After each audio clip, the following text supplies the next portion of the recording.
चलाखीने काम करून घेण्याला इंग्लिशमध्ये म्हणतात मॅनिप्युलेट. चलाखीने काम करून घेणे मॅनिप्युलेट. एखादी गोष्ट सर्वात अगोदर केली पाहिजे म्हणजेच तिला काय म्हणतो आपण, प्राधान्याची गोष्ट. तिला इंग्लिशमध्ये म्हणतात प्रायोरिटी. प्राधान्याची गोष्ट प्रायोरिटी. एखाद्या व्यक्तीचा तोंडपुजेपणा करणे म्हणजेच काय, हांजी हांजी करणे, त्याची खोटी स्तुती करणे, याला इंग्लिशमध्ये म्हणतात फ्लॅटरी. खोटी स्तुती करणे फ्लॅटरी. एखाद्या व्यक्तीवर एखादी जबरदस्ती करणे किंवा हिंसा करणे याला इंग्लिशमध्ये म्हणतात व्हायलन्स. हिंसा किंवा जबरदस्ती व्हायलन्स.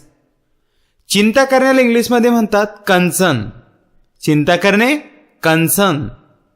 एखाद्या गोष्टीबाबतचा ठाम निर्धार करणे, मनाचा कणखरपणा ठेवणे किंवा एखाद्या गोष्टीबाबतची प्रबळ इच्छाशक्ती ठेवणे यासाठी इंग्लिशमधील वर्ड वापरतात विल पॉवर. ठाम निर्धार विल पॉवर.